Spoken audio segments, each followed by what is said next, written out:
fii la ñuy commencé waat bind suñu livre bi nga xamante ne le fils du tigre. bon donc nag kay boobu la ñu bëgg a bare. foofu góor la. dóorante la ñuy def. jàppante ku mën sa morom duma. da nga rafet te mbër du rafet noonu la demee mbër mooy loolu noonu. lamb milieu la woote booy mbër du rafet da ngaa jonga ma quoi loolu mooy wax ji. man dama bàyyi lépp ñëw bëri si. fils du tigre incha allah rabbi le jour si loo def daanu bu neexee yàlla incha allah rabbi boo bëree ñu daan la boo xeexee ñu duma la. bienvenue le 22 incha allah.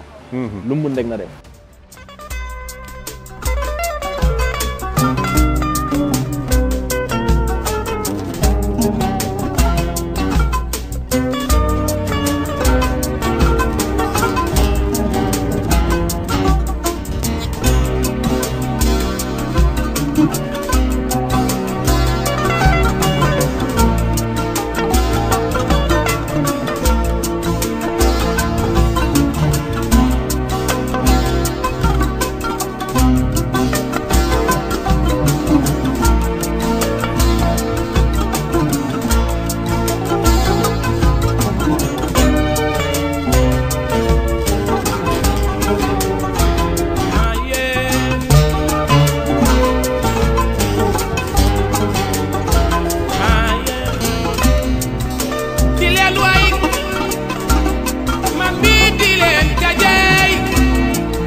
salaamaaleykum mbokk Sénégal salaamaaleykum mbokk amateurs yi ni ñu koy defee saa su nekk en route vers le 22 nekk ci promotion combat le 22 Sa Thiès ak Zarko mu am nag xale yu bëri yoo xam ne dañ leen ci toftal xale yoo xam ne actuellement ñoo yor coow li xale yoo xam ne actuellement ñëpp dañ leen di xaar tey nag ñu ñëw fenn ci Pikine seet ci benn doomu Pikine benn champion ñu koy wax Boyka bëri na ñetti combat bëri na ñaari combat bi mooy troisième Boyka maa ngi lay nuyu.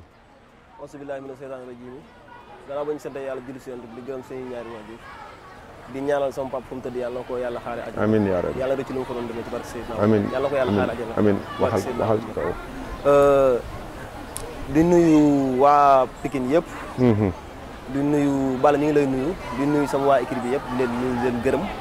di nuyu sama mbokk mboor yëpp. ndax man mboor 100% la. di nuyu sama mbokk mboor yëpp. waaw macha allah di leen wax ne leen seen doom am na bés bu mag a mag a mag a mag. pour ngeen ñëw jàpp ci. incha allahu rabbi noonu la demee. Boyka nga jëm ci bés le 22. di combat boo xam ne ñu bëri dañ la ciy xaar.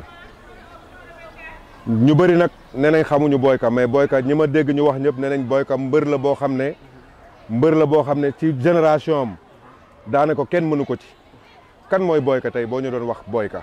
waaw Boyka moom benn xale la bu nekk Pikine rek. nekk écurie Pikine école xewal écurie xewal gi. école 6 xewal gi waaw école 6. xam nga xale la buy jàng bëri daal ba léegi mënaguñu sax dañuy jàng rek xam nga noonu la demee quoi xale la buy jàng ba léegi mënagul dañuy jàng. macha allah ngay bëre le 22 novembre. at ku ñuy wax fils de tigre. ñu gis ni Boyka am na ñaari combat jiitu na fils de tigre ci làmb. am nga ñaari combat naka la Boyka mënee jël ku mësul bëre mësul takk ngemba mësul ñëw ci arène bi Boyka njëkk ko may chance. non du loolu sax xam nga lamb dafa ànd ak coow. lamb dafa ànd ak coow am na lamb yoo xamante ne lamb coow la. comme mësul bëree. te xam nga te nekk na mbër boo xamante ne moom mësul bëree mais am na coow. ndax bu dul dara moom xëy na defagul dara ci lamb mais li papaam def ci lamb moo tax. waaw li papaam def ci lamb loolu moo tax mu am coow. léegi nag dañuy bëgg jël mbër moo xamante ne su ko daanee dinañ dem ci kaw. est-ce que xam nga ni combat bi boo ko daanee coow dina la topp. waaw loolu xam nañ ko moo tax ñu jël ko. waaw loolu moo tax ñu jël ko xam nañ ko moo tax ñu jël ko. ñu gis ni combat bi daanaka Sénégal ñëpp moom la ñuy xaar tey ñu dégg fils de tigre keroog dem naa jël ko mu ne ma sol lu rafet sañ sa ba xeeñ lu neex dem jàpp dem daan Boyka loo koy tontu. non loolu philosophie la loolu affaire am la quoi. essentiel ñu ngi suñu slogan am la quoi. waaw slogan am ñun ñu ngi suñu bopp. li ñu war a def incha allah rabbi ñu ngi ci bu baax a baax a baax. te li ñu war a def xam nañ ko incha allah ñu ngi ci waxtaan suñu staff ak suñu waa équipe yëpp incha allah rabbi. jour ba le 22 incha allah rabbi yàlla may ko jàmm may ma jàmm te may ma ndam ci kawam ci barke Seydou. ñu ne booy bi xameewuñu ko ci bëre lutte gréco-romaine la doon def at lutte libre tey mu war a ñëw jàkkaarloog yow mi nga xam ne tey xam nga arène nationale am nga repère arène nationale ah gis moom confiance bi mu àndal ak coow li mu àndal est-ce que loolu nekkul benn genre pression ci Boyka ba Boyka di moytu ñëpp. non pourtant du problème mu mooy sax mais xam nga làmb dafa am lu mu baaxoo. yow wala jaar nga ci làmb xam nga li ci làmb baax. bu baax moo tax ma respecté yow lépp la bëgg. waaw làmb dafa am lu mu baaxoo. te làmb dafa doy waar. te dañoo jëm bis boo xamante dañ ko soxla lool. soxla ko trop sax moo tax. waaw moo tax yéen yu bëree bëri duñ ko mën a def daal. mais làmb la rek bu jeexee jeex na incha allah rabbi. est-ce que xam nga ni combat bi caabi la. te boo ko daanee mooy ubbi nga buntu bi yaa ngi ci biir gars yi. maa ngi caabi incha allah le 22 mooy ubbi ko mu jeex incha allah. Boyka nan lay ñëwee le 22. waaj rek ànd ak suñu mbokk mboor yëpp ànd ak waa Pikine yëpp. Pikine bàyyiwuñu kenn ànd ak sama waa équipe yëpp incha allah rabbi ñoom jaas ko super am di gars yëpp. waaw di gërëm sama gars yëpp ñoom Isine Patar bébé dis ñoom ñëpp gars yëpp maa ngi di woo sama grand frère Bas dofta réew njool waale gars yi waa équipe bi ñëpp su ma limee damay jum bàyyiwuma kenn incha allah rabbi. est-ce que xam nga ne Sénégal fan yii yaa ci ëpp coow Boyka waaw xëy na yàlla da ko tudd rek ci combat bi incha allah rabbi moo tax incha allah rabbi ñu war a confirmer incha allah. lan ngay wax waa Pikine lan ngay wax say supporters lan nga leen di wax ban message ngay lancé ci non violence ak supporters yi war a teel a ñëw at làmb ji war a teel a jeex. xanaa di dalal seen xel rek incha allah rabbi di dalal seen xel di wax ne seen mbër mi ngi ci li mu war a nekk.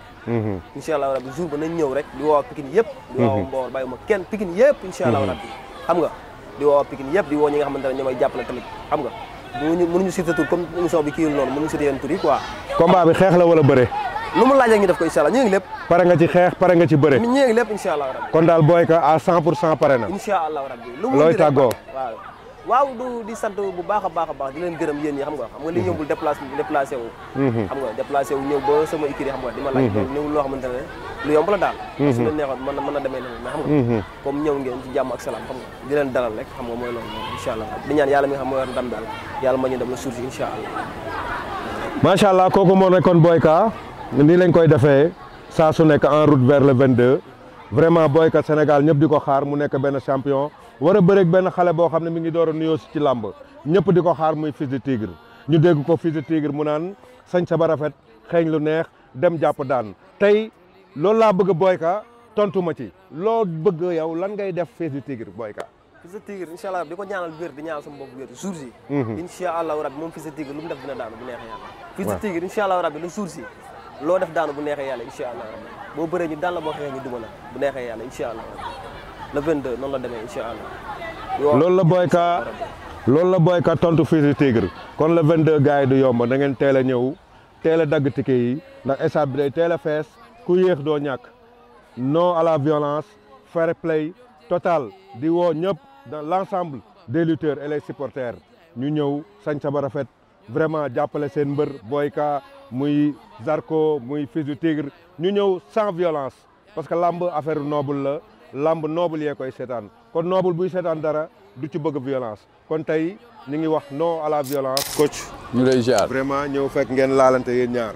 noo gisee Boyka ci combat. non nu ma ko mën a gisee mooy champion la.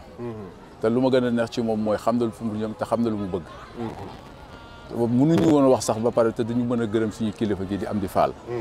lépp moom la. waaw mais moom yàgg na ci lamb. waaw te du suñu demee ñun ba am fit rek moom grâce à moom. macha allah moom mi ñu mën a woo dajale ñu fii ci école bi jël ma ne ma kaay nga jàpp ci liggéey bi. kon moom kenn mënu koo fay ndax lépp moom la. man waruma woon a wax sax parce que awma habitude boobu man moom xam na loolu ci man parce que su ma sama kilifa xasee ba taxaw dootuma waxati. lu ngeen préparé Boyka ci combat bi ndax combat bi da koo jël mais combat bi dafa bëri coow dafa am ampleur daanaka sax grand combat bi. combat bi moo ko ëpp coow. dëgg la mu jël xale boo xam ne musul bëre mi ngi door a ñëw ci làmb. dëgg la papam nekk champion. dëgg la coow lu bëri topp ko. est-ce que loolu mënul nekk benn pression ci écurie bi wala ci Boyka ba mu mun ko xañ mu war a bëri ni mu war a bëri. non loolu moom du pression ci ñun parce que làmb la rek ndax ku xam làmb xam ne làmb ak coow a ànd. parce que ñaari xale la kii bëri na te kii bëreegul. xëy na kee nag lu ko yóbbu turu papaam la moo ko yóbbu xëy na ci loolu. mais kee dama koy dégg mu ne moom dafa ñëw pour écrire son propre histoire. waaw mais loolu am na ci droit. nit ku ne am nga ci droit ne moom mooy ñëw. dañoo gis xale bi dafa nekk à l'aise trop. ci communication ci lépp dafa nekk à l'aise quoi. non parce que lu tax loolu xam nga nit ki moom lu olof di wax naan nit boo wéeroo fenn rek doo neex bu max. xëy na dafa am ci lu mu téye moo tax. mais ñun li ñu am gën a amal solo mooy suñu mbër. muy Boy Camille yi. mais dama ko gis léegi mu contact ak yow ma gis mu song yu garaaw song yoo xam ne tey ñun ñi xam bëre buñ ko gisee dañuy xam ne kii am na lu nekk ci moom. non lépp lu ñu mën a am rek kii la Amdi Fall bi moo ko def si ñun dañuy mottali rek. ñoom it ñu nekk ay xale yoo xam ne ñu neex a yor la ñu neex a teel la ñu ndax xam dañoo xam li ñu bëgg te xam fa ñu jëm. li nga xam ci Boy Ka am na li nga xam ni duñ leen ko mën a woon yëpp al foog ñu am luñ leen di ñamal. waaye dañ leen ñamal rek. waaye wanuñu leen conséquences yi li boy mu mëne. mais père xale bi muy bëri na coow. xam naa ni bari na coow. doomu Moustapha Gueye la. Moustapha Gueye xam na kan mooy Amdi Fall. bon coom yooyu yëpp. loolu direction boobu ci moom la nekk mais nekkul si ñun. moom mooy ñëw pour confirmer. parce que ne dafay ubbi kayam. ndax li papam ubbee kayam moom it day ubbi kayam. bon donc nag kay boobu la ñu bëgg a baare. mais Boy Camille ma gis dafa neexul deret tamit de. gis nga Boy Ka bi naa la xamal léegi de bu contactoon léegi. nga ne kii ndekete sa way malaaka la. naa ci xam leen de. moom xoolu mbër mu rëy xoolu mbër mu parce que am na fit. am na fit mën na bëre.